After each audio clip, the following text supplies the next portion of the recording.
Good morning. उम्मीद करते कि आप और आपके परिवार वाले अच्छे होंगे और ऊपर वाले ने चाहा तो अच्छे ही रहेंगे। एक सवाल हमें अपने आप से पूछना है कि लॉकडाउन टाइम में हमने क्या किया, अपने परिवार वालों के साथ कितना इंटरेक्शन किया, हमने अपने बच्चों को कितना वक्त दिया, उनकी कितनी काउंसलिंग करी और समाज के लिए हमने क्या किया। एक सवाल जिसका जवाब हमें खोजना है कि हमने आने वाले टाइम के लिए, जो टाइम अब आने वाला है, उसकी हमने कितनी प्लानिंग करी, कितनी तैयारी करी, अगर हम किसी कारोबार के मालिक थे या हम जॉब कर रहे थे।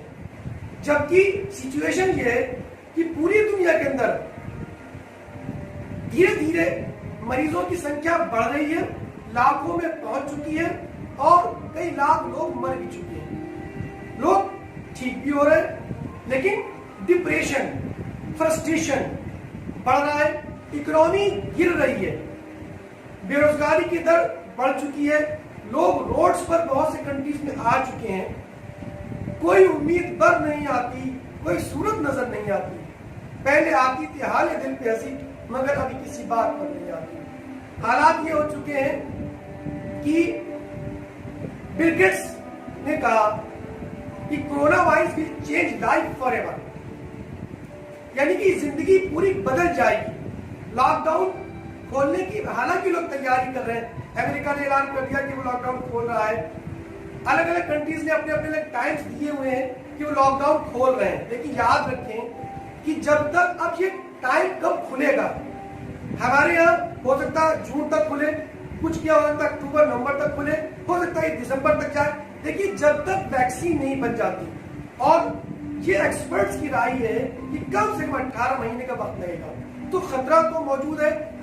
Centre for disease control and prevention के एंथनी फाउची ने कहा कि आप कोई भी योजना या कोई प्लान कर लीजिए, लेकिन खेल अभी खत्म नहीं हुआ, खतरे अभी मौजूद है और नए नए मरीज बराबर आते जा रहे हैं। अगर आप देखेंगे तो बिल गेट्स ने कहा will they wants to go restaurant buying new homes, क्या कोई आज के जमाने में रेस्टोरेंट जाना चाहेगा? क्या वो नए घर को या मकान को या कार को या किसी नई बड़ी चीज को वेंचर को खरीदेगा?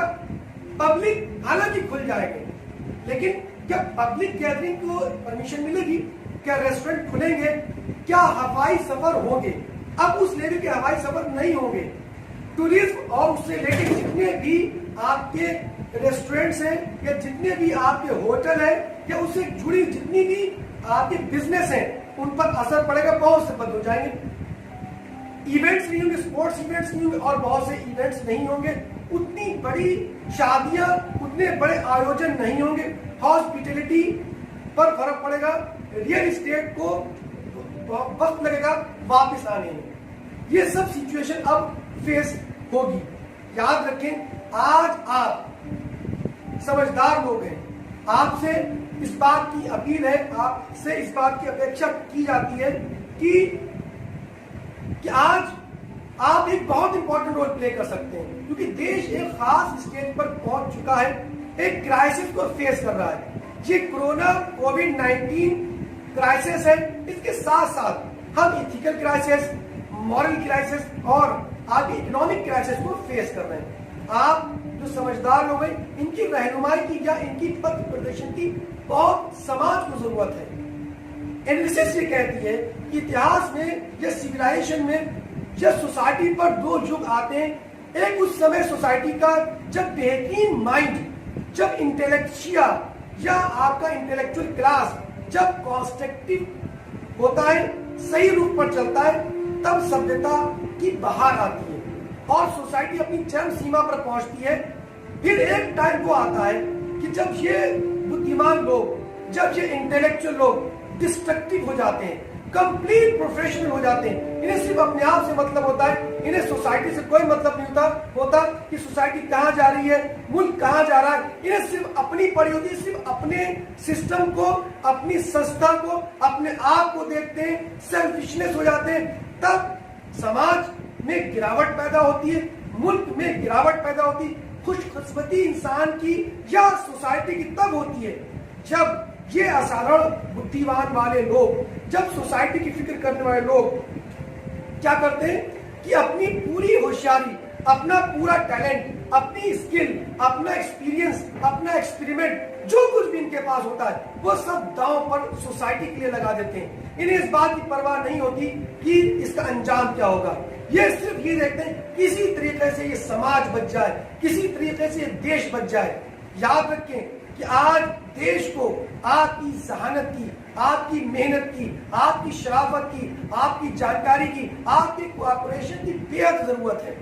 इसमें सबसे ये एक नाव है या एक जहाज है जिसमें हर आदमी बैठा हुआ है, अच्छे बुरे, पढ़े लिखे, अनपढ़, निर्धन, मालदार, छोटे बड़े, बच्चे, हर जवान बूढ़े सब बैठे हुए हैं और ये जहाज पानी में एक तूफान में फंस गया है। अगर इस जहाज में अपर क्लास के लोग खामोश रहें, तमाशबीन बने रहें और नीचे के लोग पानी के लिए उसकी तली में, उस जहाज की तली में छेद करना शुरू कर दें, ये छेद छोटे हो, बड़े हो, स्ट्रक्चर्ड हो, खूबसूरत हो, भद्दे हो, किसी भी प्रकार के हो, वो छेद किसी चीज से कर रहे हो, वो चाहे कील से कर रहे हो, वो किसी कुदाल से कर रहे हो या फावड़े से कर रहे हो, लेकिन छेद तो हो रहा।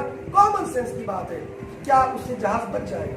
उससे जहाज नहीं बचेगा, वो जहाज डूब जाएगा। आज बेचैनी है, फ्रस्ट्रेशन है, सब परेशान है और लोग सेटिस्फाई नहीं है।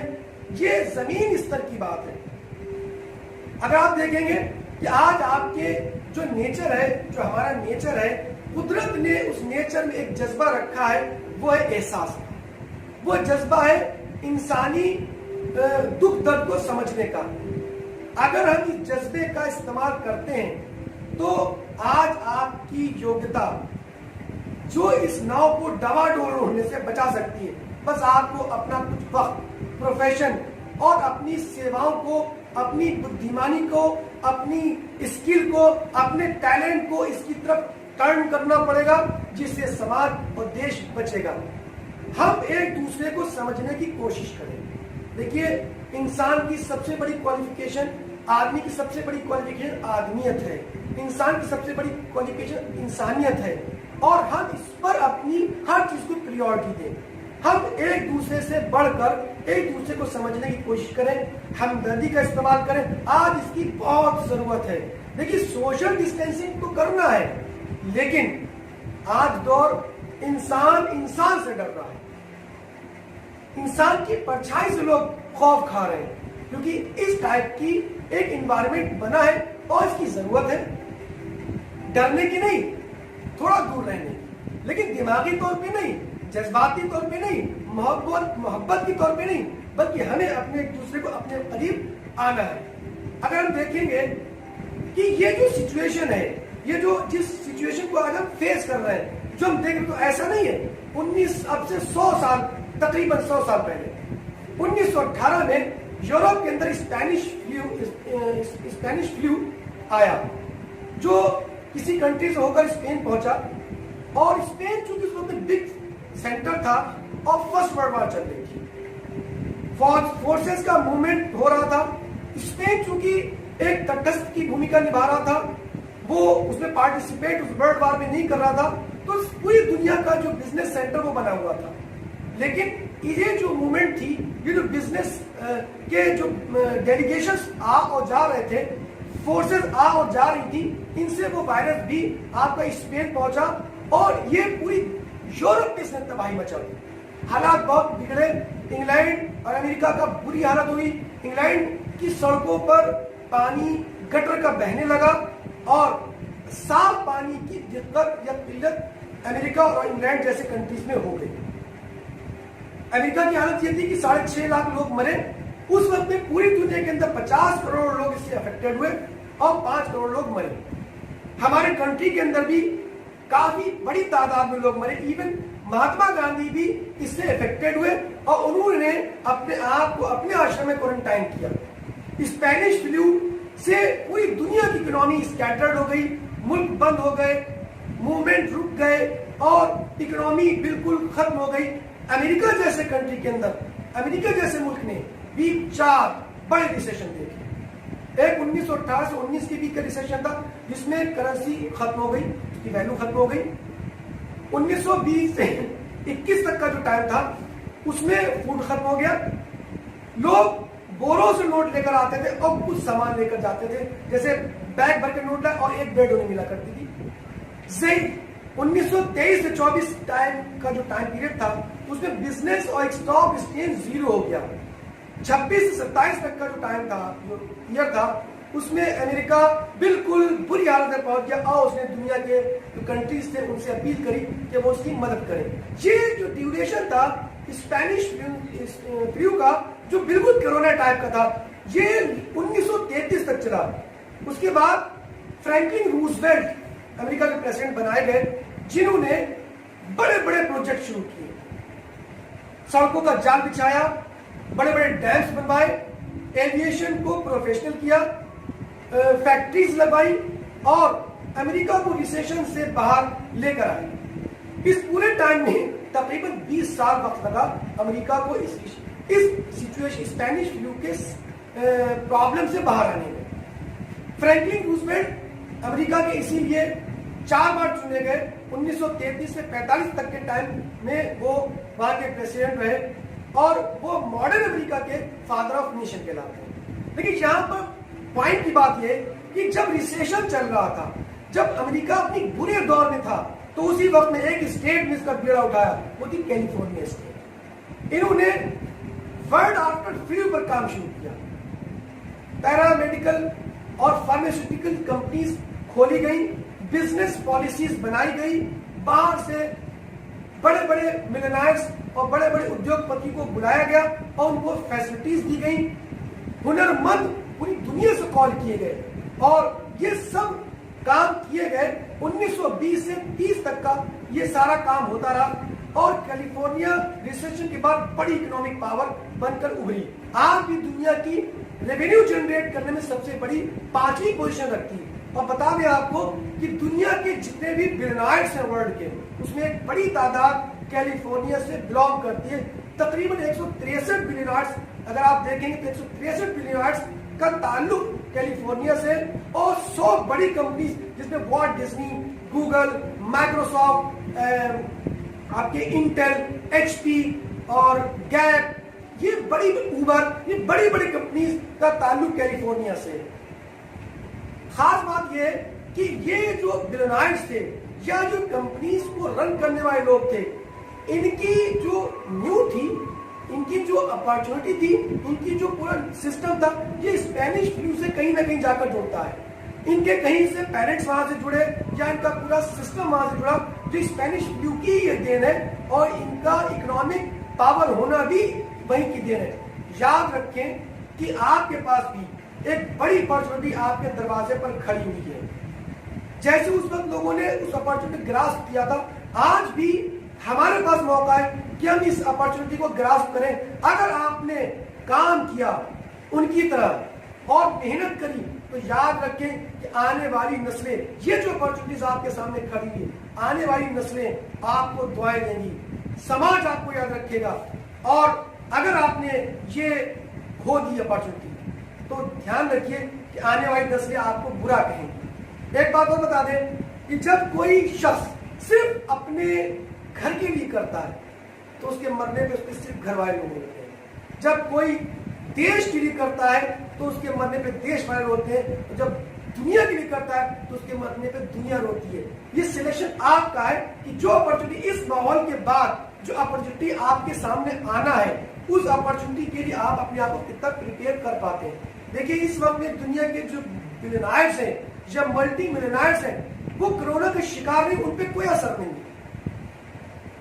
अरबों रुपयों के मालिक है। ऐसा नहीं कि वो बहुत पैसा है उनके पास, या वो कोई शक्तिमान है, या वो सुपरमैन है, उन पे कोरोना का असर नहीं या इफेक्ट नहीं है। ऐसा नहीं कि उन्होंने कोई स्पेशल किट ले रखी है या उन्होंने अपने क्वारंटाइन कर रखा है, ऐसा बिल्कुल नहीं। इन लोग, जबकि इसमें से ये बिलियनर्स तकरीबन 2000 से ज्यादा है, इनमें से आधे बिलियनर्स उस एज फैक्टर में है या उस एज फैक्टर से ज्यादा है जिस पर कोरोना का सबसे ज्यादा खतरा है।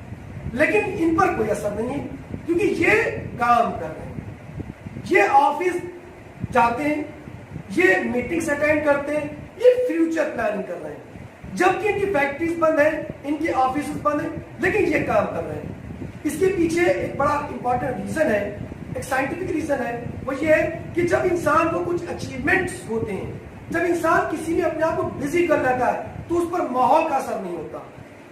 जिस तरीके से आपको जब किसी चीज के बारे में एक लगन हो जाए कि मुझे कुछ दी बेस्ट करना है, अच्छा ये जो मल्टी बिलियनर्स है, ये आसमान से बिलियनर्स पैदा नहीं हुए, ये जमीन पर बिलियनर्स बने। इन्होंने अपने पर्सनल लाइफ में कोरोना से खतरनाक अपने पर्सनल टाइम्स देखे, बार बार इनके अरबों डॉलर्स के प्रोजेक्ट फ्लॉप हुए, इन्होंने संभाला अपने आप को, फिर डट गए और इससे बाहर आए। आज भी उसी पावर के साथ ये काम कर रहे हैं। ये जब भी इन्हें ताकत कहां से मिलती, जब ये प्रोजेक्ट बनाते हैं उसका इनको रिजल्ट दिखाई देता है, यानी आउटपुट मिलता है, तो ये बिल्कुल इनकी इम्यून पावर ताकत बढ़ जाती है। और उसे बढ़ने से होता क्या है कि इन पर किसी भी चीज का बैड इफेक्ट नहीं पड़ता। आपको बता दें कि ये जो मिलियनायर्स और बिलियनायर्स हैं, ये बता दें आपको, ये मिलियनायर्स और जो बिलियनायर्स हैं, ये अपने ऑफिस बेयर कर रहे हैं, ये डेली ऑफिस आते हैं, जो नहीं जाते उन्होंने अपने घर में ऑफिस बना रखा है, ये रूटीन वर्क करते हैं, लेकिन ये प्रिकॉशंस भी लेते हैं, सैनिटाइजर का इस्तेमाल करते हैं, आपके अपने लोगों से बात करने के लिए, अपने स्टाफ से बात करने वीडियो कॉल का इस्तेमाल करते हैं, वीडियो कॉन्फ्रेंसिंग करते हैं, मास्क का इस्तेमाल करते हैं, और ये डिजिटली एक दूसरे से कनेक्ट, ये रूटीन वर्क करते हैं जैसा ये पहले करते, आज भी वैसे रूटीन वर्क करते हैं।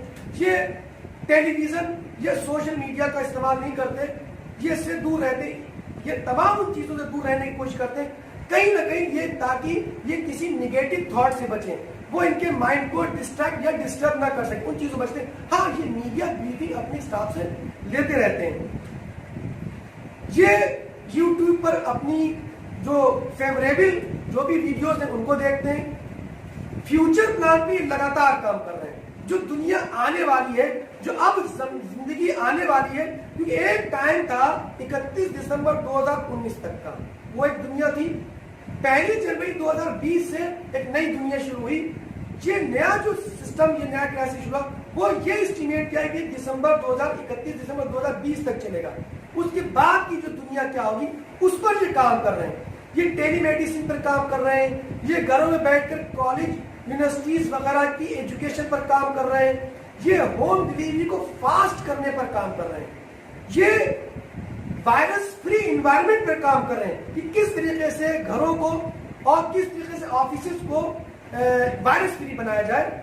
ये एंटीवायरस माहौल और एंटीवायरस मटेरियल पर काम कर रहे हैं, ये रिमोट सिस्टम पर काम कर रहे हैं, ये वर्चुअलाइजेशन पर काम कर रहे हैं, ये आने वाली चीजों पर काम कर रहे हैं। जो दुनिया अब आने वाली है, ये मेरा एनालिसिस है कि अब दुनिया वर्चुअल हो जाएगी, अब दुनिया जितनी थी उससे कई ज्यादा डिजिटल हो जाएगी। ये नई नई स्किल सीख रहे हैं, ये अपने आप को बिजी कर रहे हैं, कुछ रीडिंग कर रहे हैं, कुछ राइटिंग कर रहे हैं, कुछ किताबें लिख रहे हैं, कुछ लैंग्वेजेस सीख रहे हैं, कुछ नए नए कोर्सेज कर रहे हैं, ये इसलिए अपने आप को बिजी रखे हुए हैं। इसके साथ साथ मैं आपको बताऊं, बिल गेट्स ने जैसे अब जो लोग फ्रस्ट्रेट हैं कि आइसोलेशन, क्योंकि बिल गेट्स ने जैसे कहा कि आइसोलेशन इज द कंप्लीट की, आइसोलेशन या क्वारंटाइन या लॉकडाउन से लोग उकता गए क्योंकि वो प्लान ही नहीं कर रहे हैं। जबकि मैं आपको बताऊं कि आइसोलेशन कितना इंपॉर्टेंट है। वो मतलब कि कैटेगरीज अलग अलग हैं। अगर आप इतिहास पढ़ेंगे, दुनिया की इंसानियत की तारीख पढ़ेंगे, तो वो लोग जिन्होंने दुनिया को बदला, जो युग प्रवर्तक जो लोग थे, जो बड़े बड़े स्कॉलर्स थे, जो प्रॉफिट्स थे, या वो बड़े बड़े लोग थे, बड़े बड़े महात्मा थे, उन सब ने उस स्टेज पर आने से पहले अपने आप को आइसोलेट किया। किसी ने गुफा में आइसोलेट किया, किसी ने जंगल के अंदर आइसोलेट किया, किसी ने पहाड़ों पे आइसोलेट किया, किसी ने किसी खास स्पेसिफिक जगह पर अपने आप को आइसोलेट किया। ड्यूरेशन अलग अलग थे, किसी ने कुछ वक्त के लिए किया, किसी ने कुछ वक्त के लिए थिंकिंग करी, एनालाइजिंग करी, प्लानिंग करी, और तब जब वो निकले तो वो दुनिया को नई रोशनी दिखाई। वो पूरे पूरे युग बदल गए, पूरा देखने का नजरिया बदल गया, पूरे फार्मूला बदल गए। ये सब आइसोलेशन की देन है। तो इसलिए आज आप भी आइसोलेशन में, आज आप भी और हम भी लॉकडाउन के अंदर है। याद रखिए, लॉकडाउन हो सकता है जून तक चले, हो सकता है उससे ज्यादा बढ़ जाए। देखिए ये पूरा साल अफेक्टेड होना है। अमेरिका अफेक्ट हो चुका है बहुत बुरी तरीके से। दुनिया के डेवलप्ड कंट्रीज की बुरी हालत है। हवाई यात्राएं बंद हो चुकी हैं, फैक्ट्रीज बंद हैं, लोग बेरोजगार हैं, और आप समझिए कि इंपोर्ट एक्सपोर्ट ज्यादातर बंद है। ऐसे हालात में जब इकोनॉमी की ये कंडीशन है, हाँ चाइना को देखें आप कि चाइना शो ये कर रहा है कि वो किट भी भेज रहा है, जैसे अपने इंडिया में उसने किट भेजी, दुनिया में बहुत सी ईरान की और कई कंट्रीज की मदद भी कर रहा है, वो बराबर प्रोडक्शन भी कर रहा है। लेकिन देखिए कुछ भी हो, प्रोडक्शन होगा, सब कुछ होगा, लेकिन जब कंज्यूमर नहीं होगा, डिमांड नहीं होगी, तो सप्लाई कैसे होगी? हर चीज आगे चलकर प्रॉब्लम करेगी। देखिए एक दुनिया की बड़ी आबादी, बड़ी पॉपुलेशन इसका शिकार होगी, उस पर इफेक्ट होगा। रिसेशन आना तय है, जैसा कि दिल्ली यूनिवर्सिटी और बड़े बड़े जो प्रोफेसर्स हैं, इकोनॉमिस्ट हैं, उनकी ये रुझान आ चुके हैं। लोगों को लो सैलरी पर, लो इनकम पर काम करना होगा। एजुकेशन की पॉलिसीज चेंज होगी, उस पर असर पड़ेगा। फूड क्राइसिस होगी, इसके लिए आपको अपने आप को तैयार करना है कि आपको अपनी खुराक कम करना है, फास्ट रखना है, या जो भी आप उसके लिए मैनेजमेंट करें। आपको अपने बड़ों की हिफाजत करना है जो बुजुर्ग हैं, और खुद को डिप्रेशन से बचाना है इस सिचुएशंस के अंदर, उसकी तैयारी आपको करना है। देखिए अगर आप प्लानिंग करें और काम करेंगे तो आप डिप्रेशन में नहीं आएंगे, लेकिन आप फ्री रहेंगे तो आप डिप्रेशन में जरूर आएंगे। डिप्रेशन से बचने के कई तरीके हैं, योगा करिए, मेडिटेशन करिए, मुराकबा करिए, एनालिसिस करिए, पॉजिटिव सोचिए, निगेटिव डिस्कशन से, निगेटिव सोशल मीडिया थॉट से, इन तमाम चीजों से अपने आप को बचाइए।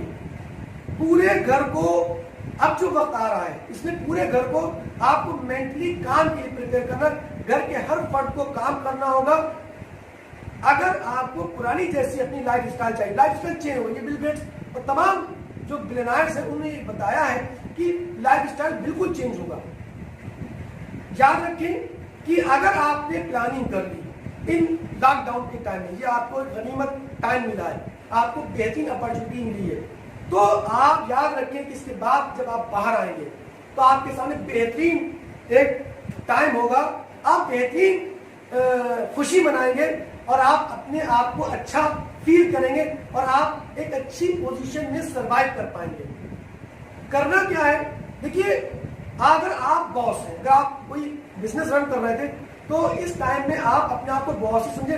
बहुत दिन आप सो लिए, बहुत दिन आपने निगेटिव या पॉजिटिव चर्चाएं कर ली, बहुत दिन आपने अंताक्षरी खेली, आपने अपने टाइम को बहुत कैसे इस्तेमाल किया आप बेहतर जानते हैं। अब आप बॉस बन जाइए, आप अपने ऑफिस नहीं जा सकते क्योंकि सोशल डिस्टेंसिंग को फॉलो अप करना है और लोगों से दूर अपने को बचाना है।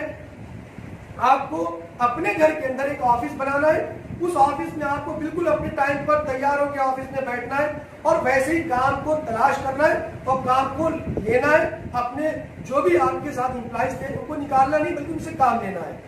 अगर आप सर्वेंट थे, सर्विस थी, तो आप अपने घर में ही बैठ जाइए कंप्यूटर लेकर या मोबाइल लेकर और अपने बॉस से काम कीजिए और उनके काम को करने की कोशिश करिए।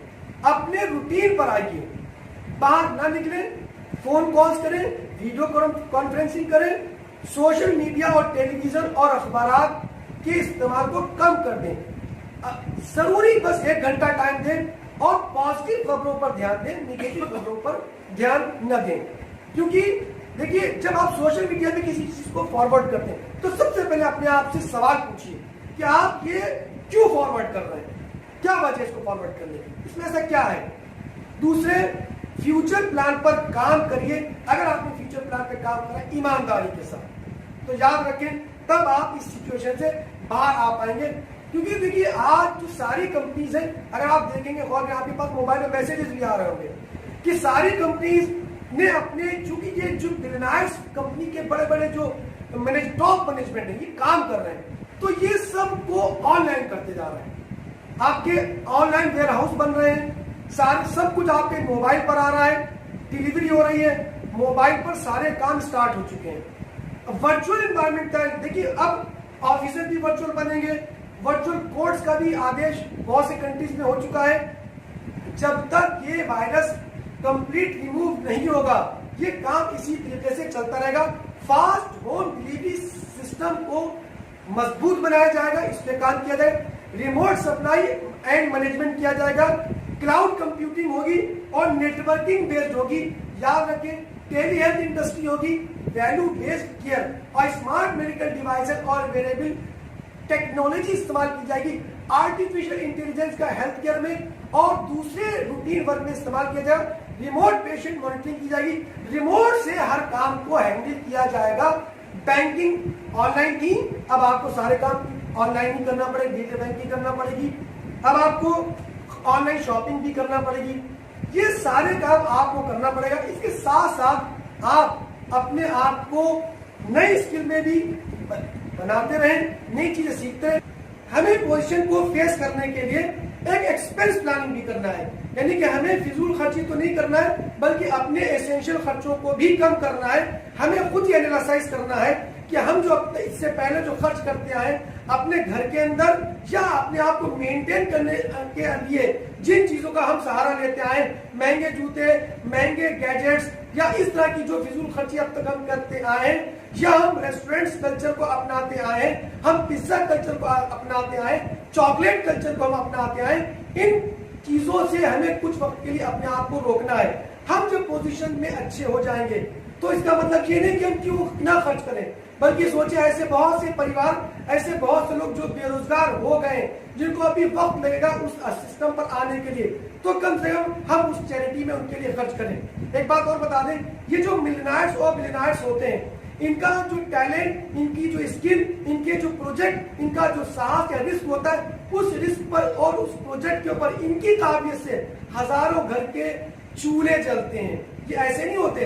तो इसी तरीके से हमें भी अपने खर्चों को बचाना है और अपनी इनकम को बढ़ाना है और नई स्किल्स और नई चीजों को फेस करके आगे बढ़ना है। हम आपके लिए नई नई स्किल जो अब फ्यूचर की जो जरूरत है, वो स्किल्स हम आपके लिए अपने क्लासेस में लेकर आ रहे हैं। आप उसको रेगुलर करते रहिए।